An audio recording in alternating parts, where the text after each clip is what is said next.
Olá, abençoados! Graça e paz! Bem-vindos ao canal da Graça Pura. Eu me chamo André Pimentel, sejam todos bem-vindos. Bom, queridos, hoje nós vamos prosseguir no estudo de Apocalipse. Estamos na 13ª parte, porque afinal foi a enquete que ganhou lá na nossa comunidade. E ganhou, a última vez que eu vi, estava 44%. Então 44% das pessoas que votaram nessa enquete sobre o próximo estudo do canal, votaram no estudo de Apocalipse. Mas, gente, eu achei muito pouco. Afinal, o canal tem 25 mil inscritos e pouco menos de 100 pessoas participaram da enquete. Mas, muito obrigado a você aí que participou da enquete. Vamos colocar, né, outras enquetes lá também. Então, os abençoados sempre se ligam lá na nossa comunidade, tá bom? Mas vamos falar também durante a semana, né, durante esses dias aí, sobre a vida no reino, né? Porque foi muitos irmãos que colocaram lá na enquete, escolheram esse tema, né? E eu acho também muito importante a gente falar sobre a vida no reino, né? Então, vocês serão avisados dos vídeos com este tema, tá legal? Principalmente o povo que está lá no WhatsApp, também no Facebook eu vou anunciar. Então, durante a semana a gente vai soltando os vídeos que tem a ver com a nossa vida no reino. Mas, em respeito aos que votaram, vamos continuar hoje na 13ª parte do estudo deste livro que passamos a amar, não é mesmo, abençoado? Que lindo é o Apocalipse, né? Porque ele nos ajuda a compreender melhor o que houve naqueles dias do Apocalipse. E podemos tirar também lições para os dias de hoje. E a nossa interpretação, que é preterista, ela não tem o objetivo de transformar esse livro em algo indecifrável e apavorante, como nós temos visto até os dias de hoje dentro do cristianismo tradicional, em que se dividem entre o futurismo das profecias e outros que foram acontecimentos históricos ao longo da história após o ano 70, onde nós entramos ali nesse detalhe. Para nós foi até o ano 70, mas para alguns intérpretes da Bíblia, chamados preteristas parciais, nós somos completos, eles entendem que ainda falta coisas a conhecer, né, ou a acontecer. Então o que nós queremos é que você reflita sobre a nossa abordagem. Nós observamos o que o texto diz, nós observamos todo o seu contexto, nós observamos a cultura judaica e vamos buscar aonde? Na Bíblia, onde nós conseguimos detectar fragmentos do próprio Apocalipse. E quando nós não encontramos na Bíblia, nós recorremos a livros históricos de autores que narraram aqueles fatos que nós estamos tratando do livro de Apocalipse. E olha, graças a Deus, nós sempre temos encontrado as interpretações mais adequadas. Então, se você já está nos acompanhando desde a primeira parte, não vai ter problema na sequência que vamos abordar hoje. Nós vamos falar do 7º selo e começaremos a entrar na parte das trombetas, mais precisamente das 6 primeiras trombetas, tá legal? Então, se você quer entender o que nós estamos falando, eu te convido a assistir a playlist que nós criamos aqui neste canal, onde você vai acompanhar todos os nossos estudos, desde a primeira parte até a última parte de hoje, tá bom? Vai estar aí nas descrições deste vídeo para que você possa ver. Mas antes de entrarmos em cheio nesse tema, eu quero te convidar, né, primeiramente a se inscrever no nosso canal. Se inscreve no nosso canal, principalmente se esse canal tem te dado argumentos para que você possa estudar, né? Porque é isso que nós queremos, oferecer a vocês condições de estudos para que você possa buscar e analisar segundo a nossa interpretação, baseado naquilo que você sabe de cristianismo na tua vida. Então é uma excelente oportunidade. Então não nos perca de vista. Se você quiser que o YouTube te avise, toca o sininho aí embaixo, deixa o seu like que vem coisas boas por aí, sempre falo isso e vem mesmo, tá? Comentem à vontade, compartilhem nas redes sociais que vocês pertencem, tá legal? Vou falar do nosso livro. Bom, o nosso livro está aqui, tá? A Doutrina do Inferno, suas manipulações e mentiras. Esse livro é um livro que ele fala sobre essa doutrina do inferno. Então o que eu trago nesse livro? A história de como ela foi sendo desenvolvida. Esse inferno sai da Bíblia, ele atravessa 2 séculos e hoje desembarca no nosso futuro, né, que é hoje, desembarca como um local onde as pessoas sofrerão eternamente que não estão na igreja, as pessoas que estão afastadas, as pessoas que não dão dízimos, né? As pessoas que faltam aos cultos, as pessoas que xingam palavrões, enfim, né? Eles arrumam vários argumentos para jogarem as pessoas no inferno, né? Mas isso é um descontexto bíblico e eu provo isso dentro do livro. Então é importante, tá bom? Se você quer ter uma outra visão sobre o inferno, adquira. E olha, esse livro você não encontra em qualquer livraria desse país. Infelizmente, materiais igual ao nosso é muito difícil. Tanto que a minha ideia, ao fazer, né, as apostilas, era justamente para te agraciar com este benefício, porque é um material riquíssimo e você não encontra em qualquer lugar, que é o nosso material de interpretação. Então, hoje também nós temos apostilas que são dos nossos estudos, como você vai ver hoje, e é muito importante você adquirir.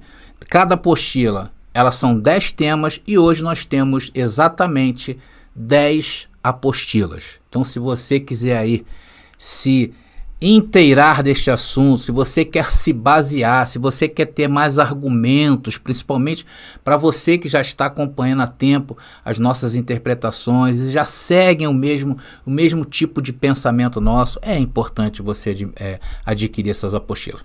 Tá legal, queridos? Bom, vou falar um pouquinho da nossa agenda aqui, que é muito importante, tá? Na segunda-feira, agora dia 24, vamos ter a participação do abençoado Gilmar, tá? Gilmar Alves ele é um poeta, eu considero ele um poeta. Ele tem um canal aqui no YouTube, vou deixar também aí nas descrições para que você vá lá. Ele falou para mim que futuramente vai estar colocando vídeos novos lá, tem uma palavra tremenda também. E ele é responsável quase que 100% das músicas, principalmente que tocam lá na Rádio Graça Pura, em relação à graça, né? São louvores em linha com a graça. Tá bom? Então é muito importante. E vamos ter a participação desse abençoado no nosso bate-papo, no nosso podcast, na segunda-feira, a partir das 19 horas. Então eu quero te convidar. Os nossos estudos aqui acontecem às quartas, sábados e domingos. A nossa live ou podcast na segunda-feira e na sexta-feira, às 8 horas da noite, eu estou lá batendo um papo também com vocês no TikTok. Quem está acompanhando sabe que está sendo maravilhoso. Então participe aí junto com a gente, tá bom, queridos? Bom, agora sim, é o que eu sempre falo, vamos para a cereja do bolo? Vem para a graça, que eu te explico.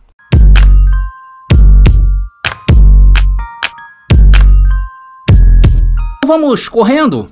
Vamos correr? Não, vamos devagar, né, abençoado? Vamos devagarinho, devagarinho, como dizia o outro poeta do samba lá. Bom, abençoado, vamos começar falando de um silêncio que acontece durante a campanha de Roma contra os judeus. Porque o livro de Apocalipse, ele narra esse momento em que as tropas romanas avançam sobre a cidade de Israel, né, a nação de Israel, e mais precisamente começam a enquadrar os moradores de Jerusalém. Então, ali houve um silêncio, é o que nós vamos falar agora, e que acontece aí durante essa campanha. E o texto é este onde vamos encontrar a abertura do 7º selo. Vamos acompanhar. Apocalipse capítulo 8, versículo 1, diz o texto: Quando ele abriu o 7º selo, houve silêncio no céu por cerca de meia hora. Então, queridos, na linha do tempo desta guerra que nós estamos acompanhando, o que está acontecendo agora é um cessar-fogo, uma parada, uma secessão na guerra de Roma contra Israel. E eu já falei um dos motivos dessa parada, né? Foi Nero havia morrido e havia vários embates dentro do Império Romano em que ficou para um segundo plano a guerra ali contra Israel e os judeus. Então o que vemos nesse meio tempo era uma fuga dos judeus da grande tribulação. Os judeus o quê? Convertidos ao cristianismo. Mais precisamente os 144 mil que nós falamos na última mensagem aqui do canal. Onde vê-se nos céus a celebração do incontável povo de Deus que celebra este ato. É neste contexto que se abre então o 7º selo, onde o texto diz: houve silêncio no céu por meia hora. Então, em meio à destruição, esse silêncio reflete a pausa nesse julgamento de Deus sobre a terra de Israel, que é o objetivo do Apocalipse, no qual os judeus convertidos ao cristianismo fogem daquela grande tribulação. Irmãos, é igual a um julgamento, né? Quando o juiz interrompe o julgamento para depois dar o seu veredito. Porém, aqui o veredito de Apocalipse já tinha sido anunciado e dado há muito tempo. Irmãos, o fato é que devemos notar que o silêncio acompanhado pela multidão adoradora e o incenso sobre o altar, o que significa essa imagem, né? Quero que vocês comecem a imaginar isso que eu estou falando, né? Um silêncio acompanhado pela multidão que adorava e o incenso sobre o altar. Então, Apocalipse capítulo 7:15 diz o texto, olha só. Por isso estão diante do trono de Deus e dia e noite o servem aonde? Em seu templo. E aquele que se senta no trono lhes dará abrigo. O texto está mostrando aí, meus irmãos, os fiéis diante do trono de Deus no templo, servindo dia e noite. Diz que aquele que está no trono os protegerá. Irmãos, depois do ministério de Cristo e a nova aliança, o templo se tornou o quê? Celestial. Eu já falei isso com vocês, né? Que estava havendo era uma troca, não a destruição da lei, e sim uma troca para aquilo que perece para o mundo espiritual. Então o que nós estamos vendo aí é isso. Então nós não precisamos nos aprofundar, por exemplo, como nós temos feito aqui, nas referências do Antigo Testamento nesta passagem, porque ela é bem clara. Veja que Hebreus também corrobora com isso. Hebreus capítulo 7, versículo 22 e depois no capítulo 8, versículo 2. Vamos ler. Diz o texto, por causa desse juramento, Jesus é aquele que garante uma aliança superior. Agora, 8, versículo 2. Ele ministra ali no verdadeiro tabernáculo, o santuário construído pelo Senhor e não por mãos humanas. É isto que nós estamos vendo em Apocalipse capítulo 7, versículo 15. Então, abençoado, o que estamos vendo aqui? O que nós estamos deslumbrando? A abertura do sétimo selo. Que houve um silêncio, nós identificamos que se refere a uma pausa naquela guerra e no julgamento de Deus, e neste meio tempo, os judeus convertidos ao cristianismo escapam do desastre final. E menciono que neste momento inaugura-se o quê? O templo espiritual. E é onde você se encontra hoje, meu irmão. É no templo espiritual. Então, o sétimo selo, quando aberto, inaugurou esse templo espiritual. Aqui a aliança estava sendo trocada. É esta a interpretação do sétimo selo. E nós temos falado isso direto aqui no canal, que o Apocalipse se refere a essa troca de aliança através de um julgamento. Quando o templo passa a ser espiritual, Jesus assume a forma de sumo sacerdote, sob sua proteção estão todos hoje.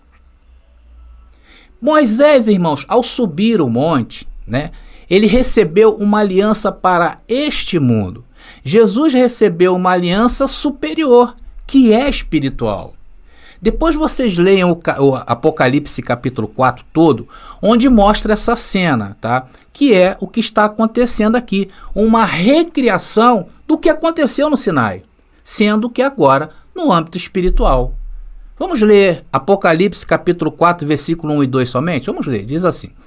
A voz disse, para quem? João, suba para cá e eu lhe mostrarei o que acontecerá depois destas coisas. Então nós estamos vendo o quê? Toda essa sequência aí que acompanhamos até agora, e agora com a abertura do sétimo selo.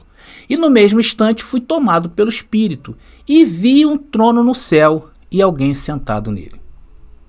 E hoje desfrutamos desta vida eterna sob a proteção de Jesus Cristo.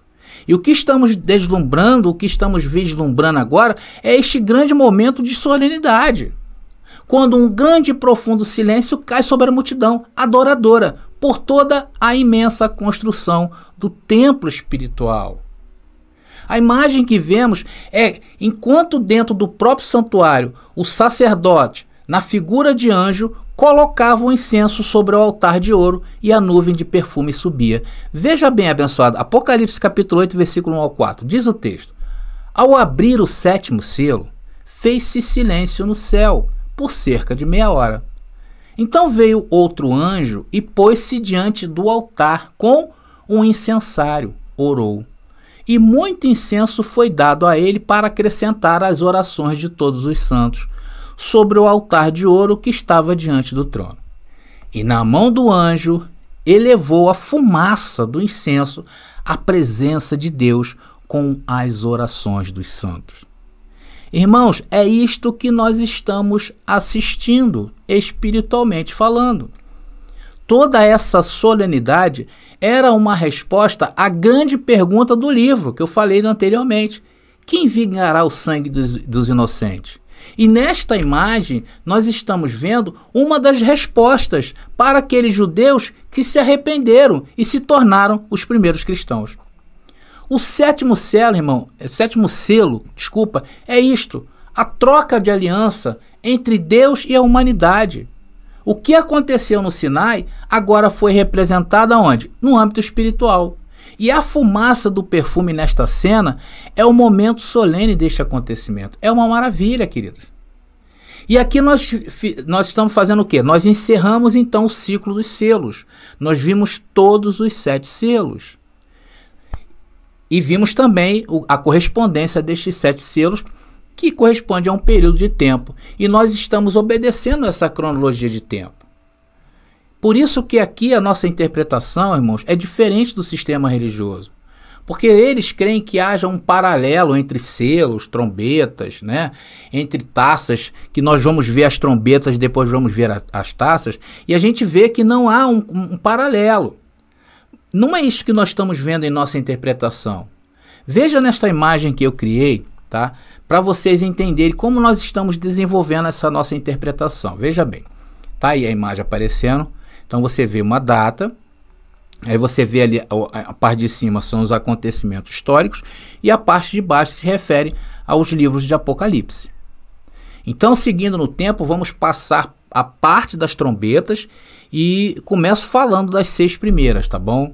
Porque todas elas obedecem também, como foi o caso dos selos, a eventos históricos, tá legal? E eu vou explicar melhor essa imagem daqui a pouco para vocês entenderem com mais clareza. Mas antes disso, eu preciso falar com vocês outra coisa, depois eu vou voltar com a imagem aí com vocês, tá legal? Que é a vantagem da nossa interpretação. Por que eu estou batendo bastante nessa tecla? Vocês têm observado isso, né? Porque, abençoado, as pessoas têm que saber a nossa interpretação. Nós usamos a interpretação do preterismo completo para se achar o que estamos achando no Apocalipse.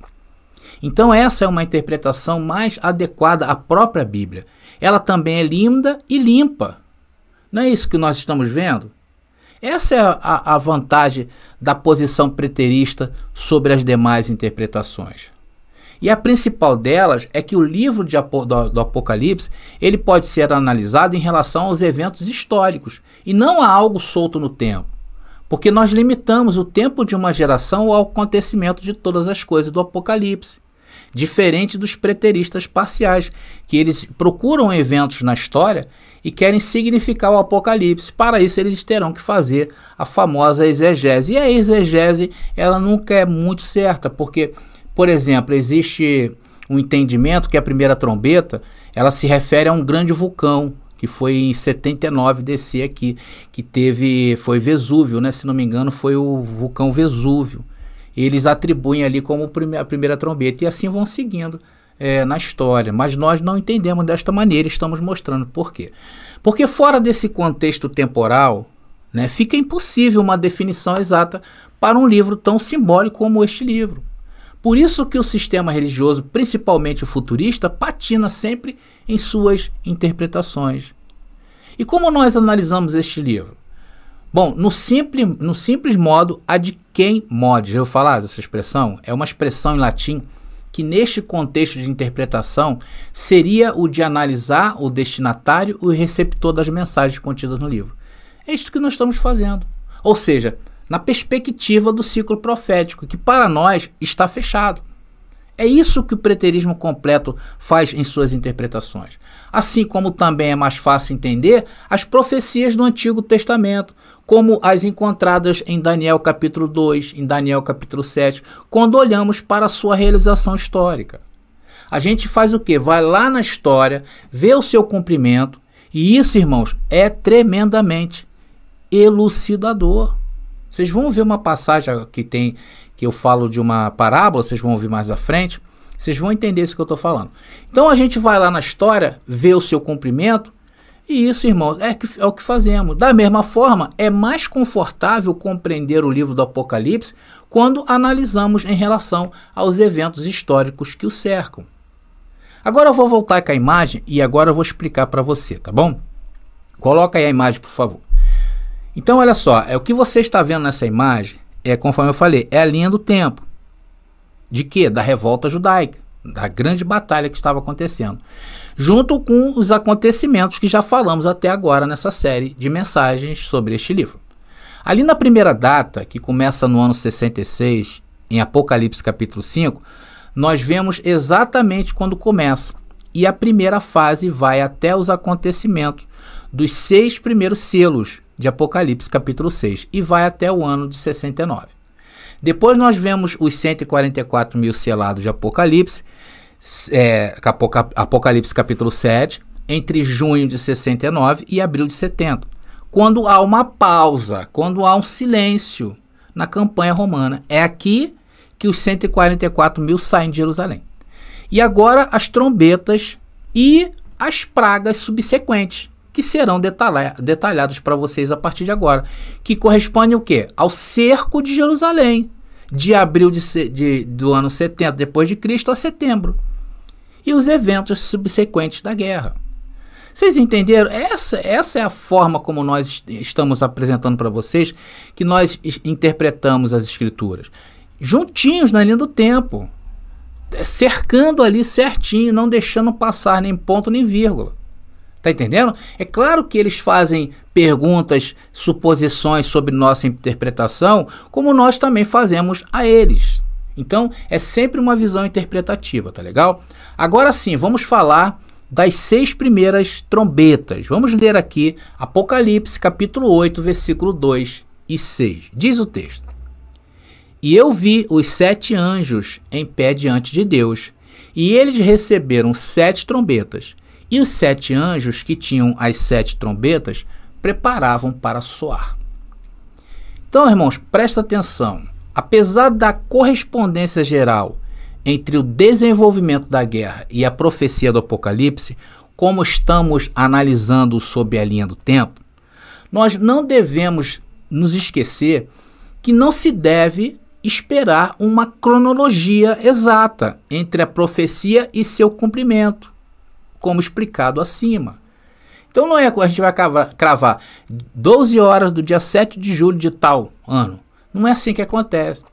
Porque eu sei que sempre a gente vai ouvir comentários dizendo: ah, mas isso aqui aconteceu em maio, não abril. Ah, porque isto começou a ocorrer em 66, não em 65. Então isso são meras especulações, muitas vezes até para tirar o efeito daquela verdade que você está aplicando. É uma maneira de tirar a pessoa daquele conceito. É diferente, por exemplo, quando nós analisamos as pragas que ocorreram no Egito. Ali não, ali nós vemos uma ordem sequencial de acontecimentos. Porém, se formos detalhar datas destes acontecimentos, podemos não acertar 100%. Vocês estão entendendo? Porém, é possível assegurar pelo menos uma margem possível de acertos. E olha, eu posso garantir que nenhuma margem de erros ou de acertos nos levará para 2000 anos, como hoje prega o sistema religioso futurista. Ainda mais neste contexto profético sobre a terra de Israel em Apocalipse, como selos, como trombetas, como taças. Isso nós vemos no Antigo Testamento, uma linguagem riquíssima judaica daqueles dias. Nós não podemos atribuir estes símbolos a imaginar que não, porque a trombeta é algo de ouro. Não é isso, e vocês vão ver. É referência não sei o que, ao eclipse que vai haver hoje, é a estrela que caiu ontem. Então, essas coisas, abençoadas, são anacronismo, essas coisas são exegese. Estamos entendidos? Então o fato de que os julgamentos são anunciados por toques de trombetas, tá?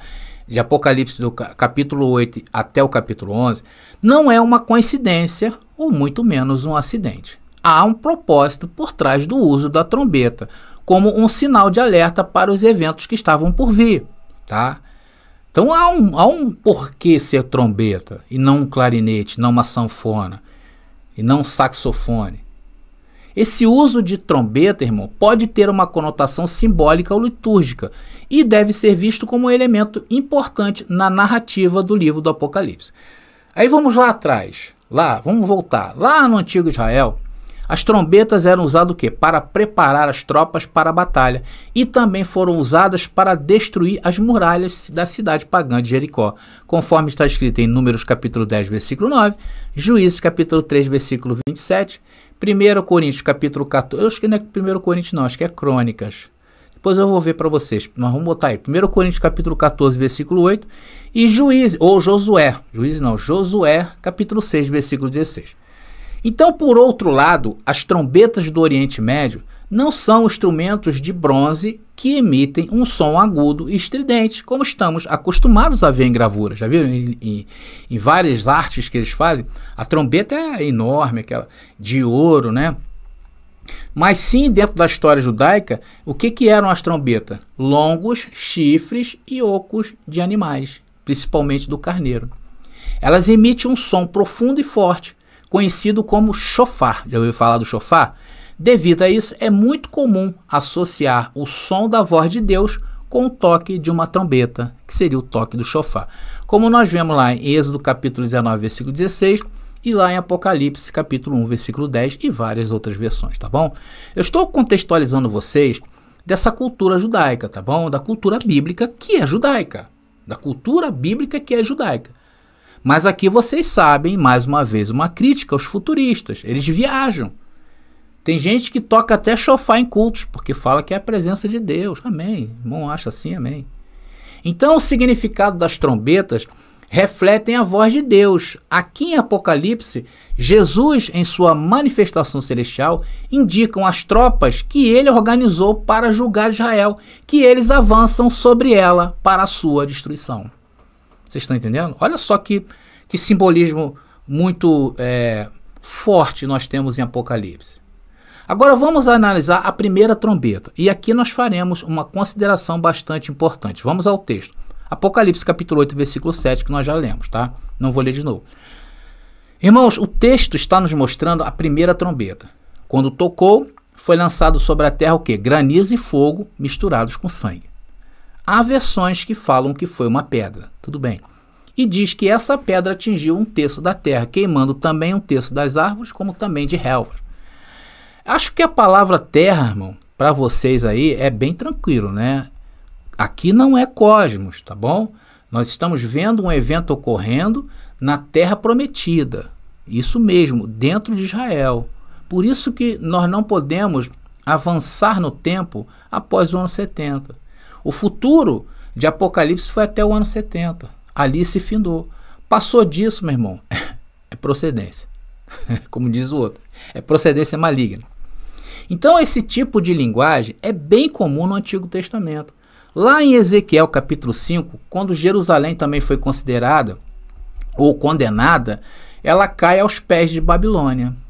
Então, durante vários tempos, períodos dentro de Israel, houve, né, esse elemento aí tão comum como a trombeta que nós estamos falando com vocês aqui. Nós vimos algo muito semelhante a Apocalipse que estamos lendo lá em Ezequiel capítulo 5. Depois vocês leiam, tá, abençoado? Ou seja, os mesmos elementos são usados como a queima de um terço dos componentes da terra. Vamos ver Ezequiel capítulo 5, versículo 12? Depois, novamente, leiam todo o capítulo, tá? Diz ali o texto: uma terça parte do seu povo, olha aí, morrerá na cidade por doença e fome. Uma terça parte será morta pelo inimigo, fora dos muros da cidade. E eu espalharei uma terça parte aos quatro ventos, e os perseguirei com minha espada. E Deus ainda fala ali que vai perseguir com a espada dele. Então, abençoado, vocês vejam, é uma linguagem estritamente judaica e profética judaica, né? Porque a gente tem que olhar o Apocalipse, né, e olhar para trás. Nós vamos começar a entender o que se refere a ele. E é inimaginável pensar em levar esse apocalipse adiante. Eu acho que hoje, vamos colocar assim, hoje o ser humano se vê em meio a um outro apocalipse, né? Mas não um apocalipse de fim de mundo, tá bom, queridos? É isso que nós devemos... Por isso que eu tenho atentado muito a vocês, né? Para chamar a atenção de vocês sobre a nossa função neste mundo. Nós fomos revelados para algo. Então, se Deus hoje está te aclarando a mente, é para que você tome uma posição na tua vida. E você vai ver muita gente falar sobre isso, principalmente nas mensagens que eu vou trazer, né? A vida no reino. Como é que é a vida no reino? Porque antigamente tínhamos uma esperança. A esperança da ressurreição, do fim do mundo, Jesus voltar e subir, né? E hoje a gente não tem mais essa esperança é falsa. Então qual é a nossa esperança? A nossa esperança, irmão, é mudar o mundo. Irmãos, para título de curiosidade, aqui em Ezequiel capítulo 5, né, Deus usou o profeta Ezequiel com uma parábola. E aí que coisa incrível, olha só. Essa terça parte que iria ser morta, né, que eu falei para vocês anteriormente, era como se fosse queimando a terça parte do cabelo e da barba de Deus. Olha só, abençoado, que coisa incrível, né? Então, para vocês aí entenderem todo esse enredo rico que nós estamos apresentando para vocês, depois vocês leiam Ezequiel capítulo 5, tá bom? E em Ezequiel capítulo 5, Jerusalém é condenada aí ao cerco e exílio babilônico, que envolve destruição e sofrimento, semelhantes aos descritos em Apocalipse capítulo 8. Ezequiel 5 fornece um fundamento bíblico para a descrição de Apocalipse capítulo 8, versículo 7. Irmãos, em geral, atenção, o Apocalipse apresenta paralelos com Êxodo, com a história original, lá do capítulo 1 ao capítulo 11, e também faz o paralelo com Isaías, com Daniel. Mas em Ezequiel, é o livro que geralmente tem o paralelismo, tá, mais importante com essa profecia, pois ambos seguem a mesma estrutura. Vocês querem ver o paralelo? Eu não vou ler, tá, pessoal? Eu vou apresentar para vocês aí, e aí depois vocês façam um estudo em casa. Veja o paralelo ali, por exemplo, em Ezequiel capítulo 1. É igual ao Apocalipse capítulo 1.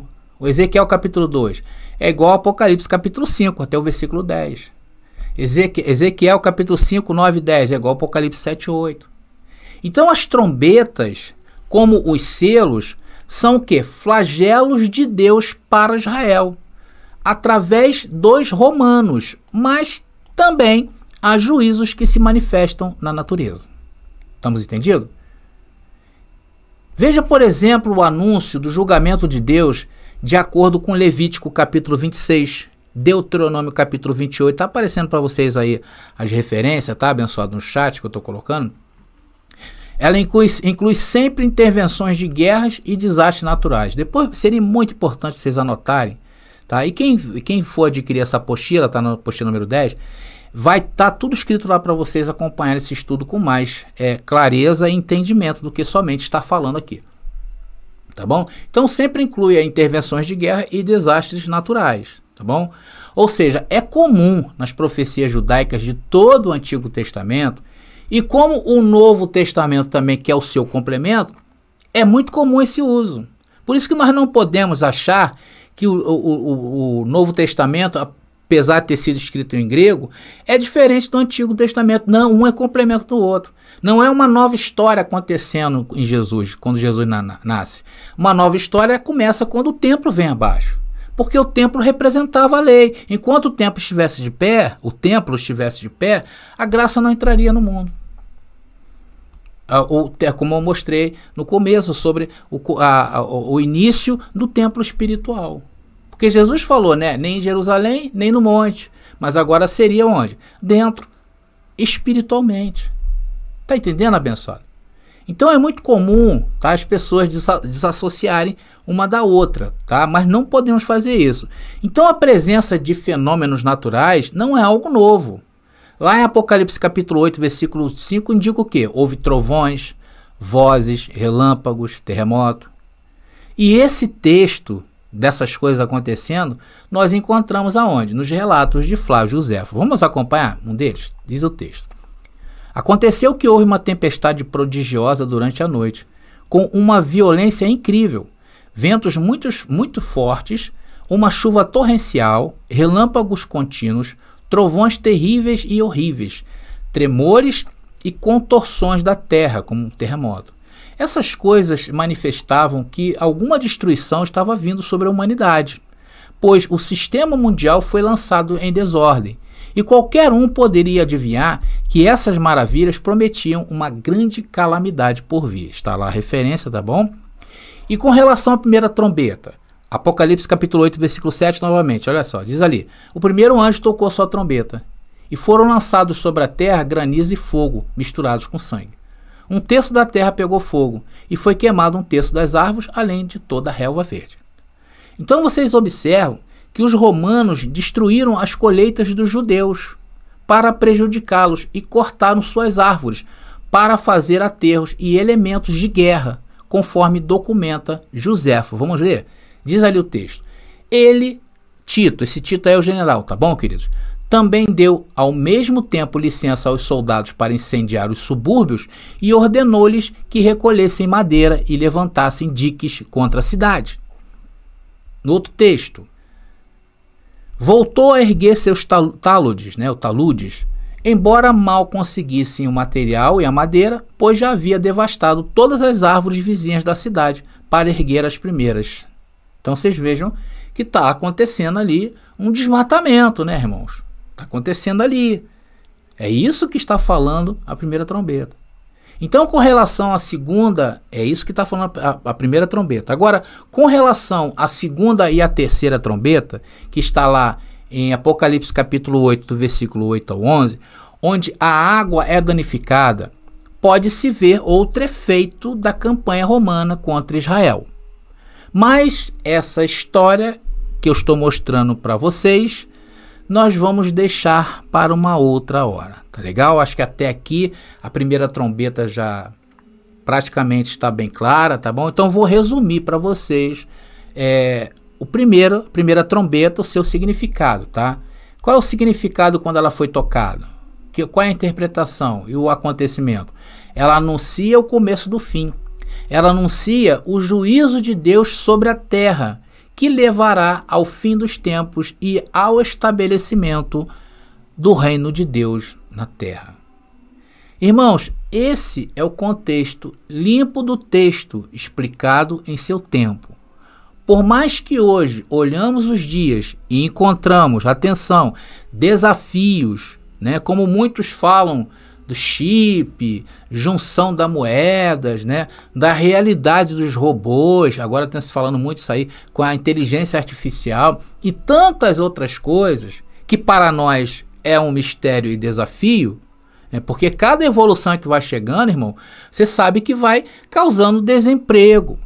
Muitas dessas evoluções causam desmatamento, então nós temos que ficar ligado. Então hoje a nossa realidade, essa é a nossa realidade de hoje. E temos que enfrentar esses novos desafios. E não será fácil. Vejam como o próprio avanço da tecnologia tem feito na cabeça de muita gente. Você vê aí, as pessoas acham que podem fazer tudo. Elas acham que estão na internet, podem fazer tudo. Que elas não devem explicação para ninguém. Então esse é um processo que o ser humano está passando. Agora ficar, atenção, grudado na Bíblia, né, romantizando um futuro que nunca chegará, irmãos, é alienação. Deus não criou você, Deus não chamou você, Deus não mostrou você o seu reino para que você vivesse alienado. Está na hora de acordar, meu irmão. Está na hora de tomar conta deste mundo, fazer parte dele e não vivendo achando que Jesus um dia virá nas nuvens e julgará os perversos. Isso é utopia, meu irmão. Isso tem levado à destruição das mentes das pessoas, tem levado à destruição a mente da nossa família, tem levado à destruição os nossos valores. Nós temos que assumir de vez o lugar que Deus quer que assumamos. Irmãos, nós somos do reino e temos que mostrar isto com força ao mundo, para que eles saiam do sono religioso e acordem para ser o quê? Para serem ativistas de um mundo novo, que poucos estão destruindo por ganância. Nós temos que lutar, irmão. Nós temos que pôr as nossas armas, elas não são armas de guerra, irmão, não é isso. É armas de conhecimento.